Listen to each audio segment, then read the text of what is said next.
I guess because the Nick Fuentes says all the things and his following says all the things, people like Candace are becoming much more open about just being vocally anti-Semitic. Somebody asked her yesterday why she was so obsessed with the Jews, and she finally said, because they're so obsessed with me, the feeling is mutual now, which is utterly ridiculous. The Jews could not care less about Candace Owens until she started attacking them in every breath.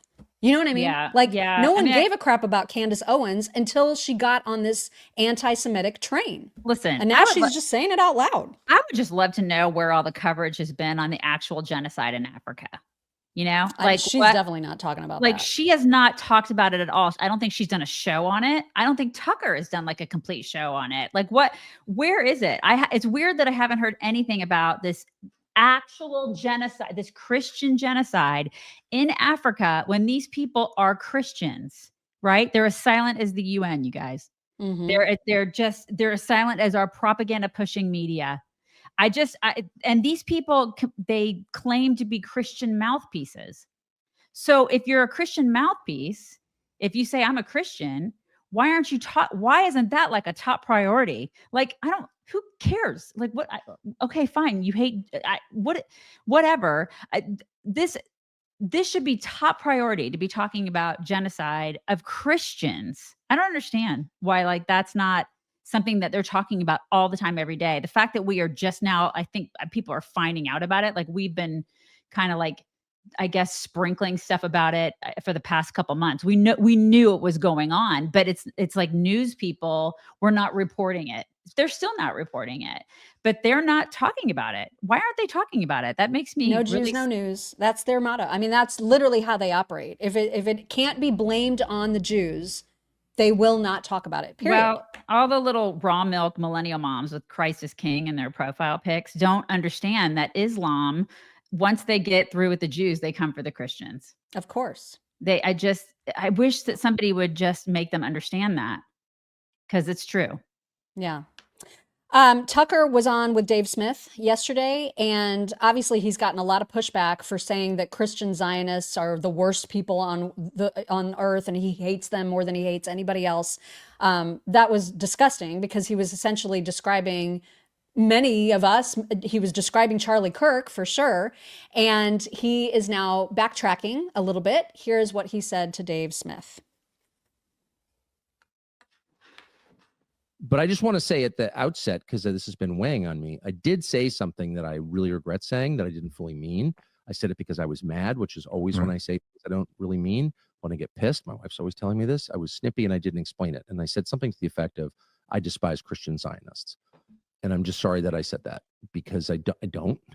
I'm mad at a certain kind of thinking. Some of the nicest people I know are Christian Zionists, actually. You know, if you're in a car crash, they would save you. If you needed someone to watch your bank account, they wouldn't steal from you. They're like really good people and sweet people. So that's a change of tune. He went on to say, unfortunately, that the reason he was so mad, the reason that he ended up saying that, is because he was mad at Netanyahu for bombing a church and not apologizing for it. And he made it sound, first of all, like Netanyahu did that intentionally, which it was not intentional. And there was an apology for it.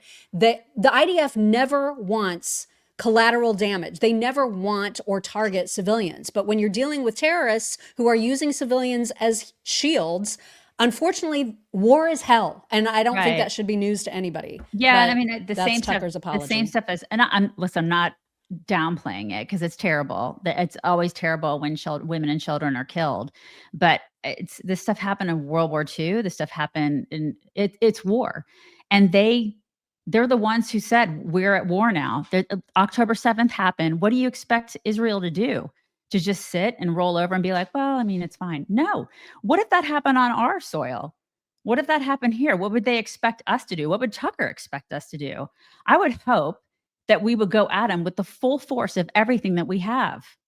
I don't give a crap at that point. If you're coming after my family, if you come into my house and attack my family, it is on. You know? Yeah. It was a lame apology, I have to say. It was very lame, because we already know how he feels. We already know how he Right. feels about us. It's out there. I mean, you can't really backtrack that. You cannot put that toothpaste back in the tube. And again, where is the coverage from him on the genocide in Africa? I'd like to know. Where is it?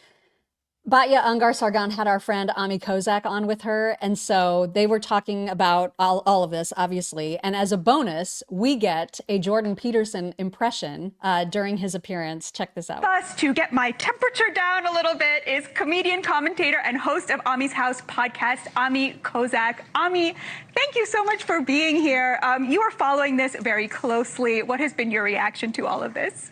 Well, good to be with you. Thank you for having me. What I will say is, there's all these calls to unite the right and people who want to put out this message of unity. I think the worst thing you can do to keep a coalition together is become the very caricature that your opponents have been calling you for years. This idea of uniting with people who seek to divide you, this idea of uniting with people who want to demoralize your message and want to become the very caricature that the left called the right for years, which were Nazis and white supremacists, which was a smear, which caused the left to implode. And now they're saying, let's become that very thing. I think it will have the exact same effect on the right. And to me, this isn't cancel culture. This is standing up for actual conservative ideas. And I thought we all agreed on a common sense of decency, which was, Jordan Peterson used to say, when does the right go too far? It's like, well, I'd say white supremacy and racial superiority and, actual racism, it's like, well, and I would say the worst strategy you can do is become the actual racists your opponents claimed you were.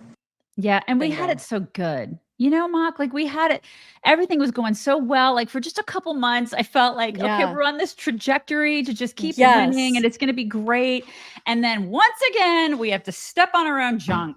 Here we are. It's like, what are we doing? Why does this always happen? I don't know. You know what else is good? Chips from Massa. Okay, you guys, they have like no ingredients. They're so good. Okay. So good. So I didn't know this until Massa started sponsoring us, but seed oils make up 20% of the average American's daily calories.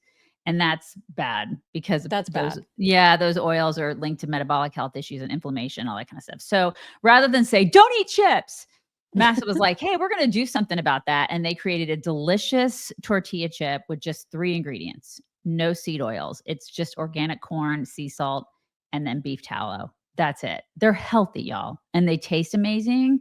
They're crunchier than most chips that I've eaten, which is my jam because I'm all about the salt and the crunch because I'm a texture person. And you can really taste the flavors in these. It's not like eating processed garbage. I just love how they're thick and sturdy so you can really pick up more guac. You know what I mean? Yes. Very important to me. And you don't get the crash and the bloat and the gross sluggish feeling afterwards, so you can eat more of them. Which is an added bonus, right? And they say it's more satiating if you just have these, but I love them so much. My family loves them. And my favorite flavor is I love 2, the blue and the churro, because here's a pro tip. If you get some chocolate hummus and you dip the churros ones into the chocolate hummus, your life will change. I'm not even kidding. So I mean, sweet, they're kind of, it's interesting to have like a sweet tortilla chip. Tortilla chip. It's a churros chip, you guys. Dip it in chocolate hummus. I'm telling you, it is the best thing you will ever eat. So if you're ready to try them, and the lime. Oh my God, the lime. The lime. They have the greatest flavors. Go to massachips.com/chicks. Use code chicks for 25% off your first order. That's Massachips, MASAchips.com/chicks and use code chicks. You guys are going to love them. I swear you are. So good.